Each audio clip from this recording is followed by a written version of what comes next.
Hey, what do you say? This is Boz and Men Speaking Out, and we are here with some veterans on the show. I've got right here to my, I guess you're to my left. I got one to your right, my left. I got JD. What's going on, JD? What's going on, boss? How you Appreciate doing, my being back man? You on doing again, man. right on, right on. And right below me, I got Dub. What's What's going going on, on, E? fella? What's up, Boz? How you feeling? I'm doing great, my brother. I'm doing great. And I got BJ, a long time veteran for the show. What's going on, BJ? All right, how's it going? Glad to be here once Yes, again. glad to have you. Now we got another guy joining us here shortly. He's taking a station identification break, but he'll be back, and so we're gonna let him into the show once he comes back from his journey. So today's podcast is about the subject matter is the Audible of Life, right? So what exactly does that mean? Well, when life throws you, challenges or whatever, Oh, hold on for a second. Let me before I go. Well, there he is. There he is. What's going on, John? John is also another guest on the show. What's going on, John? I'm doing well. How are you? I'm doing well, man. I'm doing well. Thank you for joining us in this subject matter called the Audible of Life. So I was just telling the listeners, what's an audible, for example? No, an audible is when a change is made from the original plan. In life, we should have the ability to adapt and change on the fly if needed. And a lot of us have practiced this throughout our entire life, and we do it so much we don't even know that we're doing it, right? So basically, for those who really don't understand what I'm meaning, let me give you a somewhat of an example. For you football fans out there, this football season, you know what I'm saying? We got San Francisco down there in the corner, but it's all right. It's all good. Yes, No judgment. Okay. Bang, bang, game. When a quarterback comes to the line of scrimmage and run a play, he looks for at the defense, and depending upon how they lined up, he may call an audible. If he sees a blitz, he may call an audible. So an audible is he changes the play, and he changes the play so either one or two things can happen. Either they can get a first down for 4 more plays, or they're trying to score a touchdown. So I just want to make sure that I give the listeners an example of what an audible is. And so we have audibles all the time. When we say no, we should say yes. When we go left, we should go right. And so the analogy I just gave is just really kind of an example. But here's the thing. There are 2 questions behind this. The question is, when do we call it? And how often do we do it? So I'm going to start with my guest, and I'm going to start with Mr. Brother John there, looking so distinguished, on the call. And John, let me ask you a question, man. When and how often do you call audibles? Do you call them with relationships? Do you call them with career moves? Do you call them with family? How often do you call an audible? Yeah, thank you for the question, Jamil. So, I'm often not calling audibles, right? I grew up in a way where, you have this straight path. The family life is playing out, career life is playing out. You know what you want to get to, and you spend a lot of your time, planning on how you get there. Like you use the football analogy, right? You're like, look, we're gonna get a first down. We gotta get a first down, right? That's 10 yards. We're gonna go try to get 3-4 yards running the first time. Then we're gonna get 2 yards, and then it's gonna be 3rd and short, and we're gonna go, aim at that first down. So that's how I've always planned my life and my career. And as a recent, as you said, with COVID and everything happened, I had to call a huge audible. So for your first answer, it's no. I'm not used to calling audible, and I typically don't call audible. I typically have a really structured game plan, which I'm going to run no matter what kind of defense you show. We're going to run it very well and succinct every time, right? So that's the methodology I grew up with, and then that's actually what I played with in football in high school. Okay, all right. Well, obviously, you have a very structured background to give you a structured future, right? So I'm assuming that you do things somewhat in chronological order, or how you got it all mapped out. All you do is turning pages to a book. But there's some of us out there who aren't so fortunate. There's some of us out there who have to make changes on the fly because we may have run into a brick wall, speed bump of some sort, that we have to make adjustments in how we originally planned to do something in order to get through it, right? So yeah. This question right here, John, when that has happened, I'm sure it's happened, right? I know that you've had You got a path forward, and I get that. But what have you done when that's happened to you? How did you Yeah, so adjust? it's funny you say that. That's just happened to me, about 2 years ago. As I said, I had this perfect plan, career, everything is lined up, getting those first down yard by yard. And about 2 years ago, as you know, my mother passed.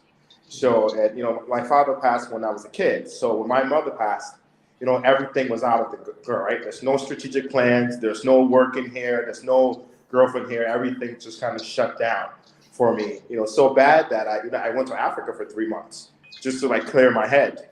And I had to pick a major audible again, not because I wanted to, but because there was major blitz and I saw blitz coming from all over the place. So I made this audible. If you know me a little bit of my history, I've been in a big tech world, right? And strategic plan is, become a VP in the tech world, run a big tech company, and from the U.S. base, right? A big billion-dollar company, and that's been my play. But when this happened, and then my mom passed, I went to Africa. Everything changed. I dropped out of the tech world, dropped off the face of the earth, and then started to build something amazing. Not because I wanted to, just because I had to. And started building like this technology company for Africa, for African and African Americans, and that's just been my new path. And now I'm calling audibles all the time. I'm like, I want to throw a Hail Mary. I'm going to travel this week. No, I'm not. I'm going to, so it's changed my life. This last 2 years has been crazy. And I've been calling you to talk about some of these things and to make some decisions. Because again, I think what I've done that's worked for me is I'm not used to calling audibles, but I have a lot of people, I like to call my global village, right? Friends like yourself, and all these people that I call and I say, look, I'm going to do this. What do you think? Because these people are really good at making audible calls. So I try to use them to kind of advise and counsel me to make that call and to be able to play in that space, right? Because that's out of my comfort zone. Gotcha. So basically you adjusted when you needed to, basically, right? And I mean, and I appreciate that, John. I'm actually going to hit BJ with the same question. And BJ, so tell me, when and how often have you called an audible, and what was it around? Family, career? Well, I can tell you, it's pretty much both. I'm sort of opposite of what John over here was saying. The structure was because, my parents died at an early age. First, my father passed away when I was 7. And so, my mother, she had to call an audible to say, hey, we're going to move the whole family down to Georgia, and so I had to, adjust to a new environment and, adjust to the people down there and everything like that. And then by the time I got to college, she passed away. So, again, that was sort of like another hit to say, what was your plan in life, or what was your, to do without that support system that you have. So, I had to, when I got out of college, the expectation was, you're going to get a real good job and make tons of money and all that stuff like that. Well, it didn't happen, and so I had to hustle,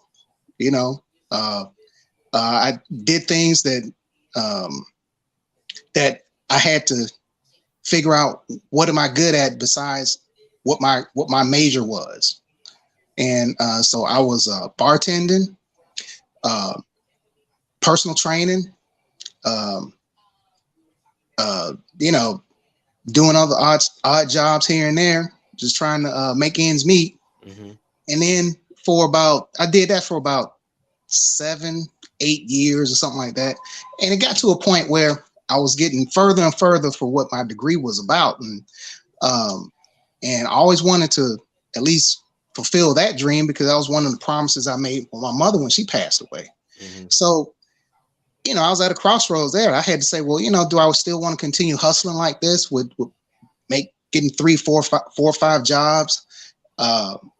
Or do I go ahead and pursue a career instead of a job? Because everything I was thinking of was just a job. Wasn't necessarily thinking about a career. Right. And so then I made that decision to say, hey, let's do this. And, I got a big break at one of the major pharmaceutical companies.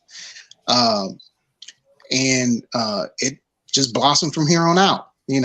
Expanded my career. I enjoy what I'm doing, and I love what I'm doing right now. Mm-hmm. And it's one of those things that, I had to make a choice. Either I continue this path, or, hey, let's go for what first I promised my mother, and then also what I know deep down inside that I can be successful at. Sure. No, I get it, man. I know that sometimes, you said you was doing it for 7 years. You was a personal trainer for 7 years. Yeah. Well, damn, man, you should be like Arnold Schwarzenegger. You know what I'm saying? I'll be back. Well, I ain't gonna tell you how old I am now, so it's just one of those things. That was a long time ago. You know what I mean? What about you? I can definitely train you. Okay, all right. We'll keep that in the back of our mind. So I'm working on this shelf right now, but it's all good. You know what I mean? So what about you, JD? What kind of audible have you called, and when and how often? Well, just going back probably 94. I don't know, I don't know if we was at American Metalwear. Didn't want to really be that. Just want to. I used to always hear my man E-Dub say, this ain't me. Office job. You want to be coming to work, getting dirty every day. I was kind of, I don't know. I guess I went into that field, but at the same time, I kind of wanted that too, just to, dress up with the shirt and tie. Mm-hmm. So I think when we left that company, unemployment ran out. So you had to do something. So who was hiring? UPS.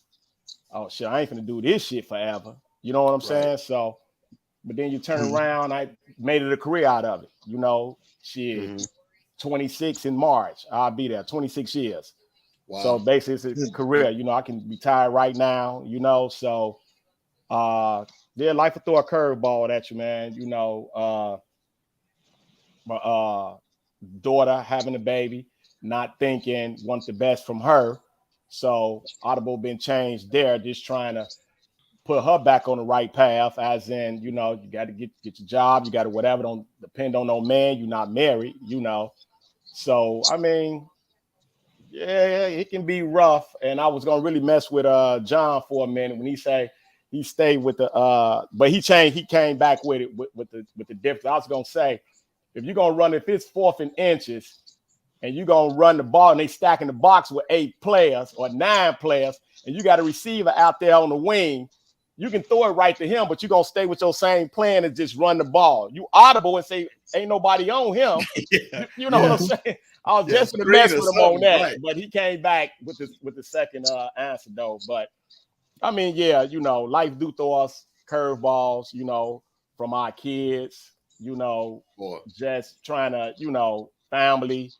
Just we gotta, things change, so damn baby, I know we was gonna do this, but we're gonna have to put that off and help Sophia get her, whatever. You know what I'm saying? And I know Sophia, but Yeah, but yeah, man. So Sophia's been around for a long time. I'm trying to figure out who the hell that is. It's all good. It's all good. Number love here, babe. Number love. What about you, E-Dub? Tell me about an audible, that you called and how. My audible started early in life. As I was a young man, having a kid at 18. It wasn't planned, but it happened. And it was a audible that I needed to call because now I needed to do the things that I needed to do to be a responsible father.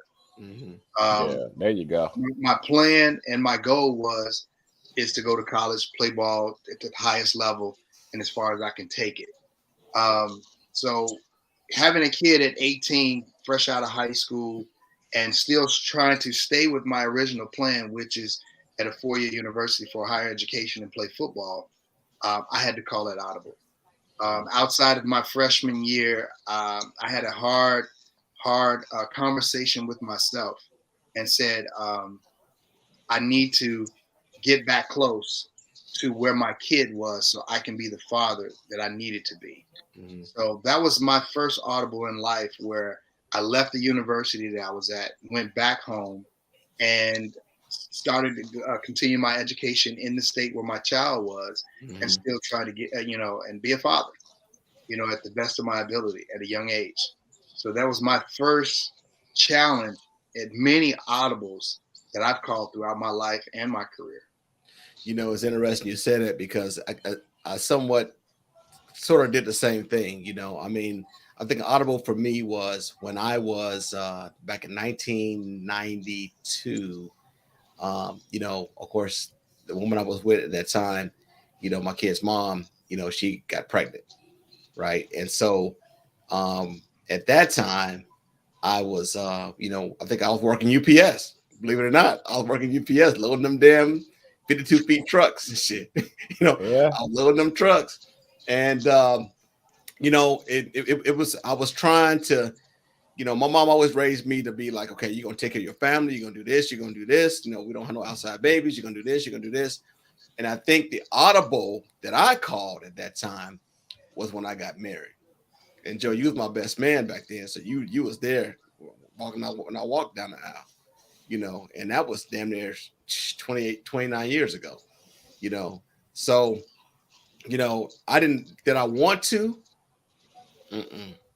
but I knew that I had to because I had a 6-month-old daughter, and so the audible that I called at that time was to get married because I wanted to be in my child's life every day, every single day. So, I come from a 2-parent household, obviously, and that's just how we roll, in that space. And I don't have no regrets from it. Me and the mom aren't together today, obviously, but still, that was a huge audible that I had to call in my life because I was going to see the world and travel and do this and do that. But when my baby came, I had to stay put and I had to make sure that I was there in her life, consistently, daily, regularly, and to make sure that she had a father who loved her and was there for her all the time. And I think all of us have earlier on in life. I think every example everybody gave was something happened early in life, right? Something early. My question now is, and I'm talking relationships now. Okay, I'm talking relationships. And I'm talking relationships with your child, relationships with your ex, or relationships with your family, whoever you want to. What kind of audible did you call then? Right? Was it somebody you had to cut off? Was it somebody you had to say no to? Was it somebody you had to be like, you know what? I'm going to help this person I really don't want to. Because that's an audible too, right? Not just negatively, but also positively, right? So what kind of audible did you call as an example? And if you don't want to give one, I respect that. I'm not forcing anybody to say anything they don't want to say. But what example can you give to show that you had to call an audible with somebody you loved and cared about in your family? And I ask that question because we do have listeners out there who are listening to the podcast. It's funny because I was listening to a podcast training and it was saying, although you may feel that the information that you're talking about is irrelevant, you best believe somebody's listening to you. You see what I'm saying? So I asked the question now, what audible did you call when it came to a relationship with your children, an ex-girlfriend or spouse, or even a family member that you had to call an audible to say, yes, I'll help you, or no, I'm good? Yeah, well, I'd say with my kids, I step back, let them figure it out. It may hurt me. They gotta get it. You gotta kind of get it, So if you gotta fall on your face a couple of times, hey, dust yourself, get back up. I don't want to make it easy for them. You know what I'm saying? So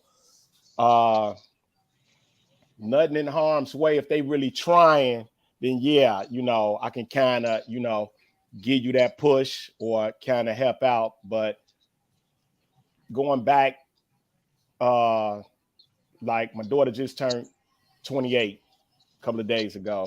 My son will be 26 this July. So they grown. They actually grown, you know? So, I mean, we still here to help them, but at the same time, I don't want to, cripple them. So you got to see how it is. You got to, you wanted this baby. You got to see how it is. You got to whatever. You can't call me every 20 minutes to babysit and this and that because you're trying to do this and do that. So I always be there for you if you're trying. Y'all got to try. You got to try. Show me that you trying. So I think that's my audible from me going from, you calling me and then I'm zelling you 50 here, 70 here. You know what I'm saying? And then it's always when, I know dad always gonna be whatever.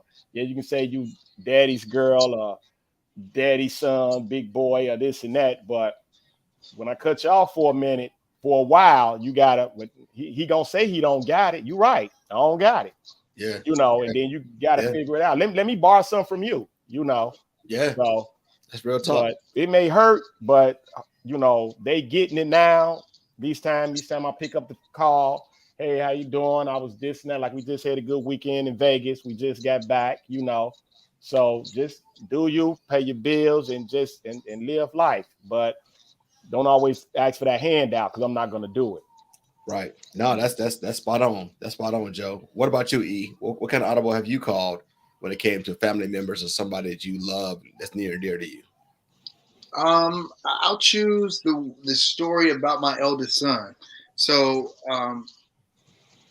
he followed in my footsteps and wanted to achieve a degree in college and play football at the highest level that he could.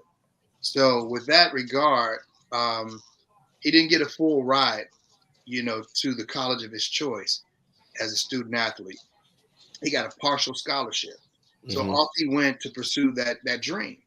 And we supported him in that dream. It was his choice. And thereafter, he was uncomfortable with that choice and wanted to change schools. So he changed schools and ended up going to another private university, which is very costly. So with that change, there was no scholarship whatsoever. Right. But he made the team as a walk-on.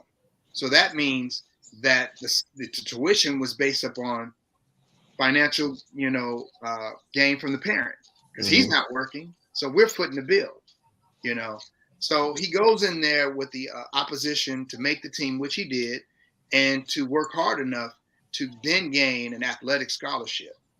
Well, he had some challenges in that. He got cut into that season. Then the next season he goes out, tries out again, makes the team. Halfway through the season, I think some words were exchanged. He ended up being cut again from the team. So at this point, he reconcile with himself and say, Dad, I've been trying. It haven't been working out. I do love the school, but being part of the team, I'm not making the cut. Right. I said, well, son, and at this point, let me back up a little bit. I'm paying the tuition. So it's about a year and a half into it. And I said, well, listen, you didn't make the team, so we're paying the tuition. And then he comes to me in that space and he said, well, I got, I've been on the dean list for the last year or so. And, he's showing me the accolades, the certificate and the medal. And I said, bump that. I said, well, if you're not a full-time athlete anymore and you're a full-time student and they've already acknowledged you as an honor student, honor students get an academic scholarship. Right. That's for real. And I said, you should have a paid education at this point. If you're done with football, then you're there as an academic student. And we want all the benefits and the accolades, not just the medal and, news clipping recognitions and a certificate. Show us the money. I'm going back to Jerry Maguire, show me the money. So I sit him down because at this point, I'm every month shelling out money to pay for this dude education in a private institution. And so he understood that shift and that audible that, hey, I'm not supporting this anymore. I've supported your dream. You've told me it ran its course. Now here's the audible. I'm not paying tuition any longer. And I said, you're going to do one or two things. You're going to write a letter of hardship and write it to the financial aid office so they can give you the financial recognition that you need to continue to attend this university. Mm-hmm. We're going to, transfer to another university where it's all covered. Where it's all covered based upon your academic merit, and financially it wouldn't be a burden.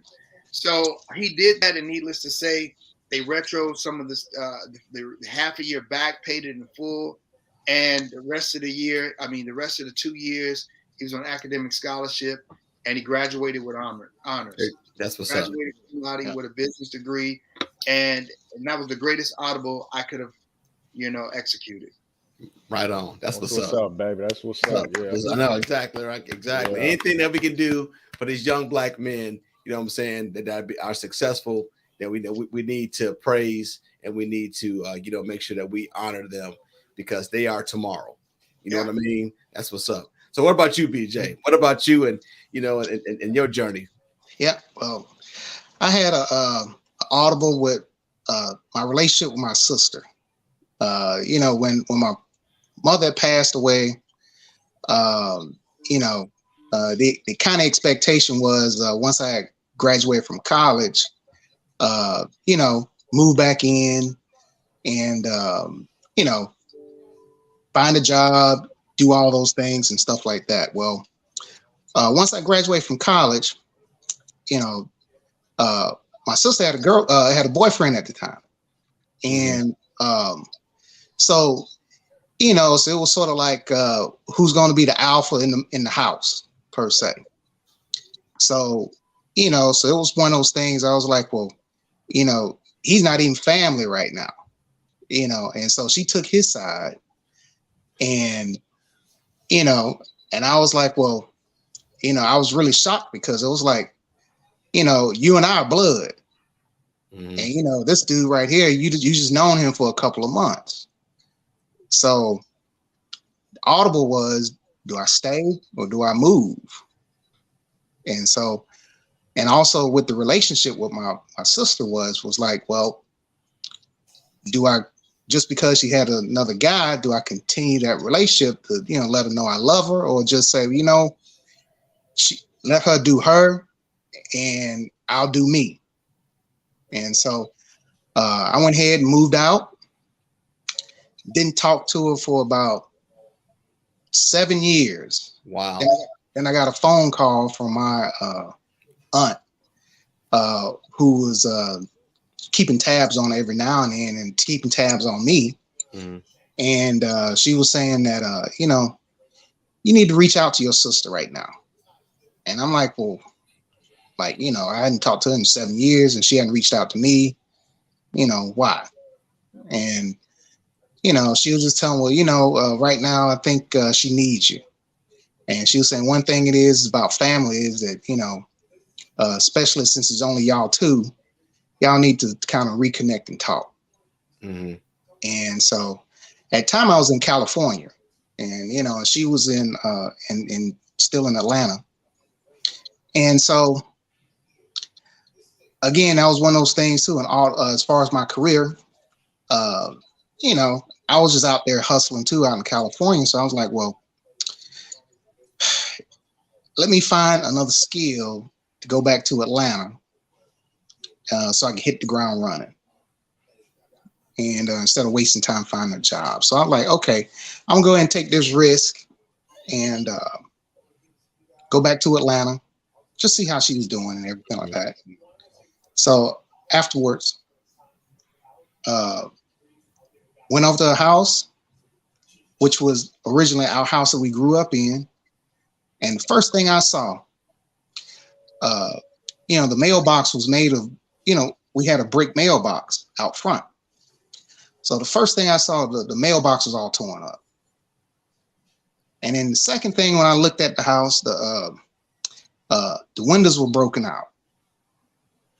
And I'm like, I was just like, well, what's going on?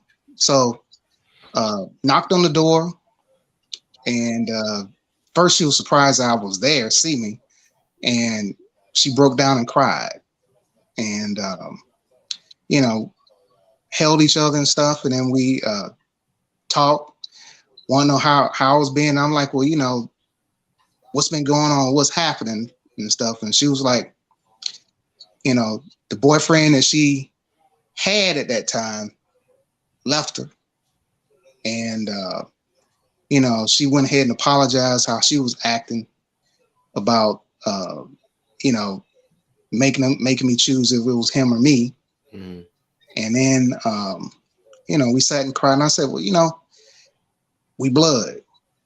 And all you had to do was just come to me if you had any problems. Right. You know? Right. And so after that, you know, helped out. And I told her, I said, well, you know, I'm just here in Atlanta, just on temporary, because I'm still trying to. At that time, I was still trying to figure out: do I just want to just get jobs, or do I want to make a career? And the funny thing though, while I was there, the career popped up because I was in the gym, and you know, somebody that was at the gym working out and said, well, you have a degree in science and stuff. I said, yeah. And he said, well, my supervisor, you know, needs somebody in that field, and they didn't want to go through the proper channels per se, because it's going to take too long to get somebody in there. So if I put the word in, then, you know, I'll see if I can set up an interview. And that's how it got started. Everything got started. Okay. Okay. Oh. Well, thank you for sharing that, man. I think for me, I'm calling the Audible right now. You know, as to today, you know, as we film this podcast, you know, we got children that we want them to be successful. You know, we love our kids, you know, and that's one thing that cannot be challenged or denied: love. But at the same token, if we give them a blueprint to follow life, we expect them to follow it. Because I'm giving you the tools in the toolbox. It's like I'm giving you the nail and the hammer, but you're trying to use a wrench to hit it into the wall. That shit ain't gonna work. Right. So my thing is that the audible I'm calling is that I am going to wipe my hands with bullshit. I've given some of my children opportunities to be successful, and a lot of them are. Don't get me wrong. Now, a lot of them are very successful in what they in their own right, but there are a handful out there that are. How can I put this? That are playing with life. And one thing that we know for sure in life, there ain't nothing guaranteed but death and taxes. You know what I mean? Yeah. And so, but between being born, taxes, and death, there's a lot of other bullshit going in between, right? And so my thing is that, you know, either I can entertain it and coddle and cripple, or I can do an audible and say, no, you got it. And so my thing today, my audible is, you got it. And it's not to say I don't love you and I don't care about you, because that's untrue for you to even think or believe that. It is for me to allow you to be grown and let life teach you what I tried to give you. You know what I mean? And that's my audible at this point in time. Now, obviously, this might not be as entertaining to listen to when it comes to, you know, what was shared earlier by you gentlemen. But real talk is that we all, in some point in our lives, either have done this or are going to do so. And so all I'm simply saying is that I've given you the tools, I've given you the blueprint, I've given you the way. I even gave you the yellow brick road for you to walk down to find Oz. But if you want to go off task, my audible is that I'm pivoting, tilting. I'm cool. Because as we get older, and all of us on this podcast are, you know, 50 and above, we are in the second and third quarter of our lives, right? Actually, Some of us is in the last quarter, truth be told. But we ain't trying to get there expeditiously. Shit. Yeah. You know what I mean? Mhm. We're trying to get there as slow as we can Yeah, get. exactly. Exactly. And we don't need nobody trying to push us towards that Mhm. right there, you know. So my audible, and I'm speaking, you know, my truth, and that's what men speaking up out is right, talking to reveal, not to conceal. So I'm speaking it, and if they're listening to this podcast now or in the future, I love you very much, but you got to learn life on your own, and that's the audible I'm calling right here on this podcast in 2022. You know what I mean? So as we move forward, here's some of the things to think about when calling audibles. And I'm going to there's 5 of them, right? So there's 5 things to think about when calling audibles, and I want to make sure that I share them with our audience. Number 1, focus on the bigger picture. Right? We got to focus on the bigger picture. In other words, keeping clear perspective and being able to step back and observe the situation and moderate how we think and feel about this specific period in our life. Right? We got to focus on something bigger. You know, what's the phrase? The greater good. I'm doing this for the greater good. Yeah. And that's what it's all about in the day, the greater good. But I don't like that. That ain't right. Okay. This is for the greater good of both of us. It's to teach you, Right. use my stress. Mhm. You know what I mean? I'm teaching your ass, but I'm reducing my stress. You know, and that's with relationships, that's with kids, that's with jobs, that's with friends, that's with family and food, folks, and fun. That's with all of that. Would y'all agree? Yeah. Yeah. Oh yeah. The older you get, the less stress you want. Absolutely. Right.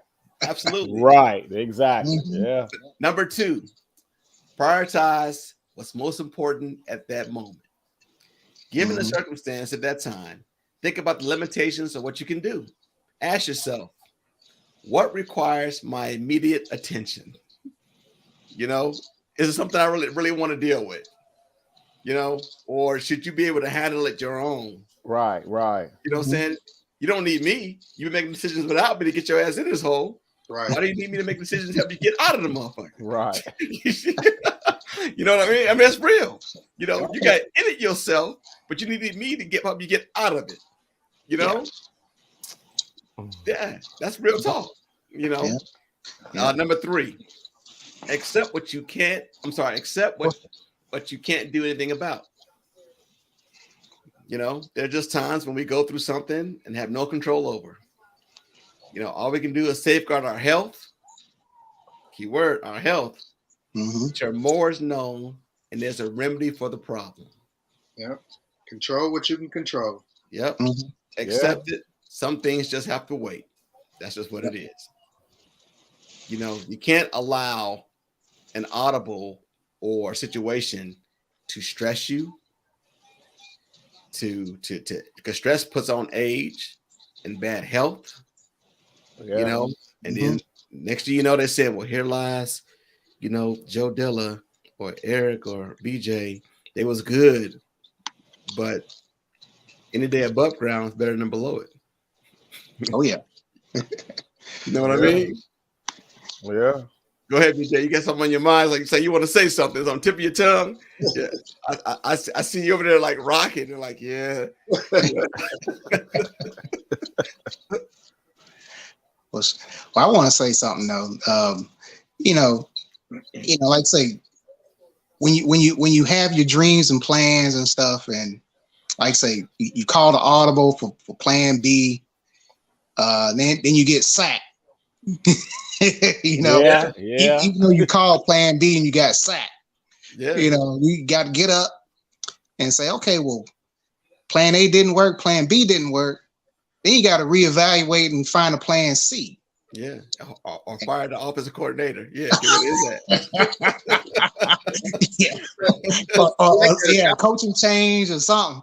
I like and then you got, because you think about it in life lessons, the game is not over because you still no. And that's the whole thing about health, though, because as long as you living, Yeah. There's still an opportunity to get back up. That's Try right. again. Oh yeah. That's right. That's right. That's right. Mhm. Number 4, master the emotions of change.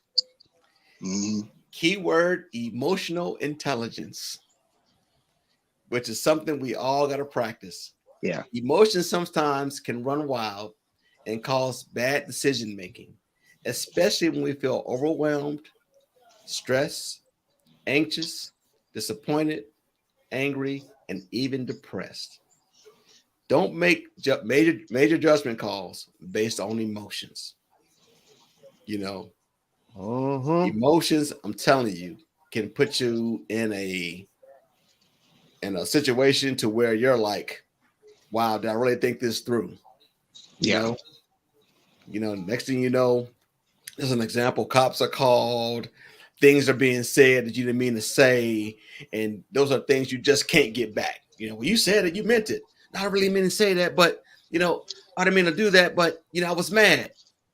Come on, we've been there, done that. Been to the circus, already seen the clowns. We should be emotionally intelligent. It's hard. It's really hard. I'm here to testify. It's really hard, but we should be able to practice that and teach those around us how to use it. Yeah. Sure. Yeah, it goes by what triggers you, because if something rub you that way, you got to stop and think right there and say, like you say, is this worth it? Is it worth my stress? Is it worth my health? Yeah. Or did I do this for myself, or are you asking me to do something for you that you don't want to do? Right. Sometimes even just seeing something simple as a picture can make you have emotional issues. It's just simple. A simple photo can turn your ass from David Banner to the Incredible Hulk. Yeah. Like I'm gonna tell you, you'll make me angry. You wouldn't like me when I get angry. And that was so funny. You say that because I ran into my ex-wife like 7 years ago. And I'm like, oh, I saw a ghost. I can't believe that she's still in this city. Yeah, emotions can run wild and make you say and do some things that you need to kind of sit back and think about before you. My dad should say, think 5 times before you speak. Think about it, son, before you actually take action. That's basically what he was saying. Last but not least, cultivate behaviors that help you cope with change. Right? So patience will help you arrive to the best possible place you need to be. Often we rush and act on impulse when we know something isn't quite right with the decisions we're about to make. Something as simple as a purchase. Right? We bought something and now we got buyer's remorse. Like, damn, did I really mean to buy that? I could have used that money for something else. We all did it. Yeah. We all did it. Oh yeah. Did I really need to do that? I need them pair of shoes, and some folks do it, the lights or the club. They choose the club. You know what I mean? My car or my job or me going out here and having fun and kicking it. Yeah. Mm-hmm.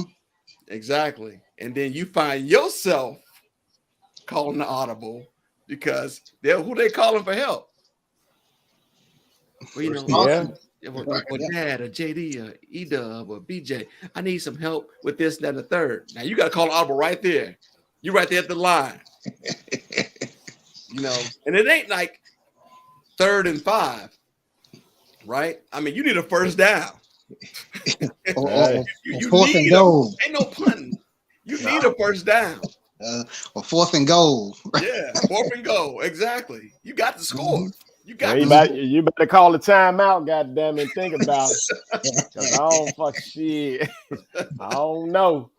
Goddamn shit. Yeah, you know what I mean? You just got paid, so what happened? No, yeah. It was. I thought I was gone. Hey, shit. Well, I ain't been to work. I ain't getting no check.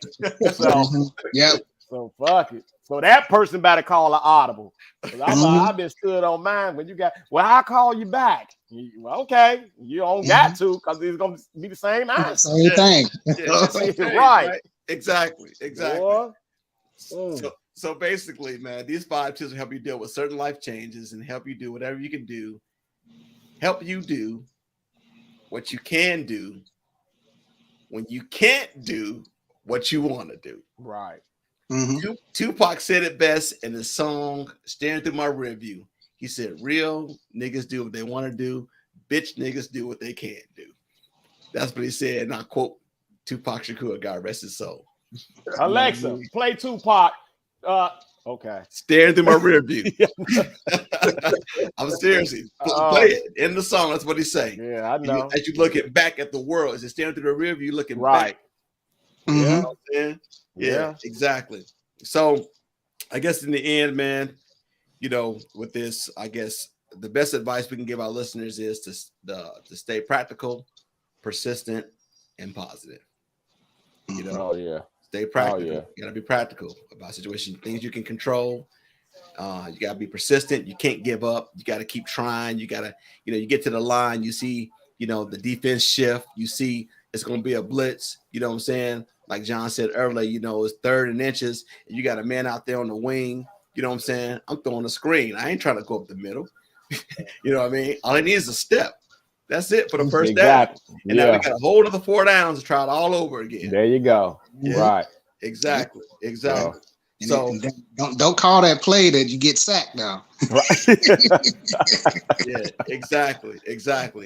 So before we close, is there anything that you guys want to share when it comes to the listeners? Give them some advice about, you know, when they call audibles in their life, you know, something they need to think about outside of the 5 items I shared. I just want to, first of all, I just want to say, hey, just think about it. Whatever you choose to do or whatever you've been doing. I know I'm jumping off the subject for a second, but Boz, I just want to say it's been a privilege, man. Your 50th show, baby. Hey, keep it going, baby, man. So, hey, keep it going. I always got your support, man. So, hey, love being on, man. This probably I didn't keep numbers how many times I've been on, but this probably my 2nd time. I'm just playing. But but hey, man, 50, man. Hey, do another 50, baby. We're gonna bring it in. Just keep rolling. And but like I say, what you said, just for the listeners, hey, you know, life throw a curveball at you. Things you got to call out audible. Just, you know, it can be anything from family, relationships, jobs, you know, anything. And just try to stay positive and just hey, make the best out of it if you can. Yeah, all right. We got my man from Chicago. We got Omar on the call, man. He said, shout out to the family. You know what I'm saying? Okay. So Omar's listening in. Yeah, shout out to the family. You know what I mean? Appreciate that. Yeah. So I want to make sure we show some love. He showed us something, we're gonna show it back. Okay. You know? And you know, guys, like I said, I think BJ, you was on show number 2. We did this, you know, E and Joe. I think Joe, you came in on show like number 8, I believe, and E, I think you came in like show number like 10 or so. So y'all both been here for the long haul, you know, and I appreciate it. Like I said, this is show number 50. Oh yeah, baby. We're gonna keep this party going. And what Martin Lawrence said, we're gonna ride this motherfucker to the wheels roll off. Yeah. You know what I mean? I love y'all. I appreciate y'all, man. God bless. And let's try to win some money on this weekend for Super Bowl. I mean, Draft King, baby. Playoffs. There you go. Playoffs. Toast to men speaking out. To men speaking out, man. Boz, it's still been a pleasure, baby. 50th episode, brother. That's right, baby. That's right. Yeah. It calls the Plastic Cup Boys. We good. There we go. Yeah, plastic cup plus glass. Yeah. Right on, man. Love y'all, man. Peace out. And I appreciate it, man. Hey, go Niners. Yes. No. There you go. We had to miss the whole goddamn show by saying go Niners. Money purposes, boss. Money purposes. So yeah. We buying groceries for the Super Bowl. Cool. Cheese and crackers. Yeah, okay. I want a steak on that goddamn grill. That's what I'm just finna say. Steak on that grill, goddamn. Steak on the grill, and your ass is cooking. So damn. Okay. Boss, throw it up to BJ, man. You know, when we cut out, see what's what, man. You know. all right, I will. Cool. All right, Okay, thanks. stay tuned. All right. All right.